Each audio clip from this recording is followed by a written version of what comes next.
The rain came down in sheets that November evening, turning the grocery store parking lot into a maze of puddles that reflected the neon lights above. Marcus Thompson was loading bags into his truck when he heard it, a small voice, barely audible over the drumming rain. He turned to find a girl, no more than 8 years old, standing a few feet away. Her clothes were soaked through, her hair plastered to her face, and her eyes held a kind of desperate hope that made his chest tighten. "Can I come home with you?" she asked, her voice trembling from cold or fear or both. Marcus froze, his hand still gripping a bag of groceries. In all his 37 years, through all the hardships of single parenthood and the struggle to make ends meet, he'd never been asked something so direct, so heartbreaking. The little girl's bare feet were turning blue on the wet pavement, and he noticed she was clutching a torn plastic bag with what looked like a wadded-up blanket inside. "Where are your parents, sweetheart?"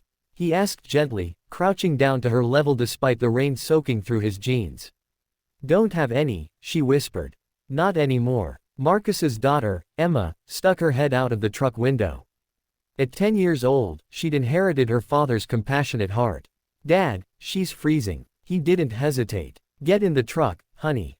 Let's get you warm." As he helped the girl into the backseat next to Emma, his mind was already racing through what he needed to do. Call social services, maybe the police, figure out where this child belonged. But first, she needed to be safe. The girl's name was Sophie, and she told them her story in fragments during the drive to Marcus's small 2-bedroom apartment. Her mother had died 6 months ago. There were no other relatives, or at least none who wanted her. She'd been bounced between foster homes, but the last one had been bad. She wouldn't say how, but the fear in her eyes told Marcus enough. 3 days ago, she'd run away. "I've been watching you," Sophie admitted quietly. "At the park, at the store. You're always nice to Emma. You smile a lot even when you look tired. I thought, maybe." She didn't finish, but she didn't need to. Marcus understood. This little girl had been searching for something he recognized because he'd spent years trying to provide it for Emma after his wife walked out on them both. Safety, kindness, the feeling of being wanted. That night, after calling the authorities and getting Sophie cleaned up, fed, and settled on the couch with Emma's favorite blankets, Marcus sat at his kitchen table with a social worker named Patricia. She was kind but firm, explaining the protocol, the system, the reality that Sophie would need to go to a temporary placement facility until things were sorted out. "She can't stay here tonight?" Marcus asked. Patricia looked at him with tired eyes that had seen too many cases like this.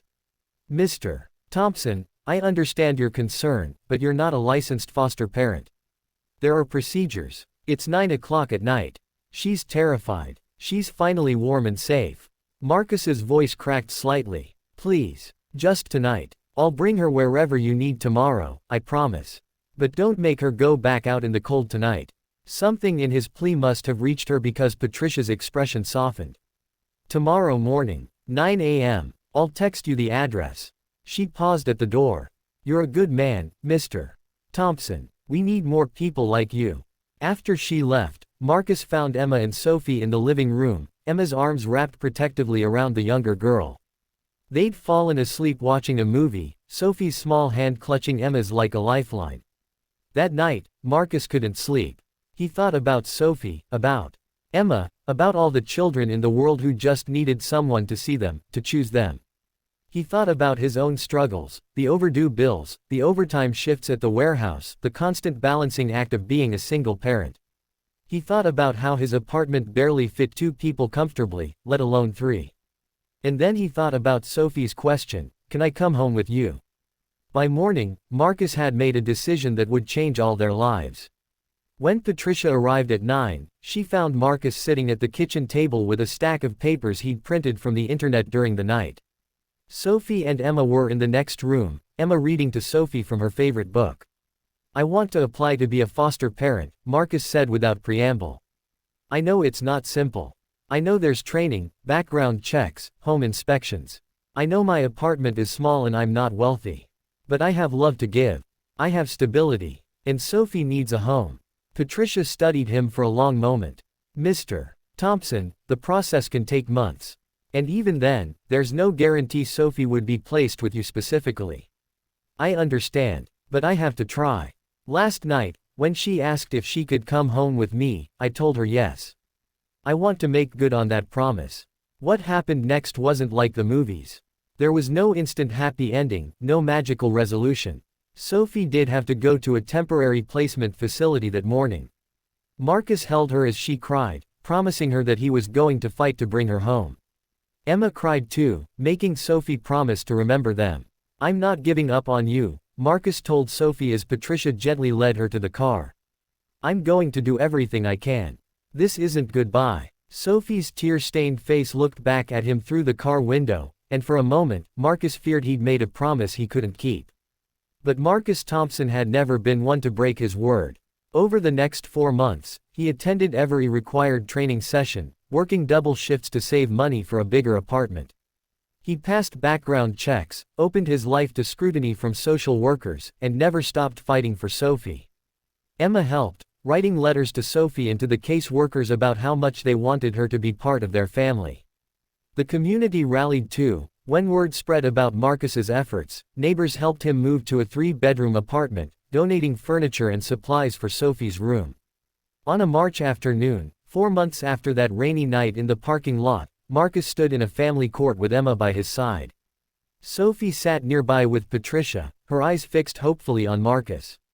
The judge reviewed the case, the home study reports, the character references from Marcus's employer, neighbors, and even the social workers who'd watched his dedication. Mr. Thompson, the judge said, and Marcus's heart pounded so hard he could hear it in his ears. I'm approving your application for foster care and granting you placement of Sophie Martinez. Sophie's scream of joy echoed through the courtroom. She ran to Marcus and Emma, and they caught her in their arms, the three of them crying and laughing and holding each other tight. Welcome home, Sophie, Marcus whispered, and this time, he knew it was true. That evening, in their apartment that finally felt complete, Sophie looked up at Marcus with those same eyes that had asked him the impossible question 4 months ago. You kept your promise, she said. Marcus smiled, Emma tucked under one arm and Sophie under the other. Always will, sweetheart. You're home now. You're home. Sometimes, he reflected, the bravest thing you can do is say yes when someone asks for help, even when you don't know how. You'll make it work. Sometimes kindness requires more than a moment of compassion. It requires commitment, sacrifice, and faith that love will find a way. And sometimes when a child asks, "Can I come home with you?" the only right answer is the one that comes from the heart. Yes, and I'll move heaven and earth to make it happen.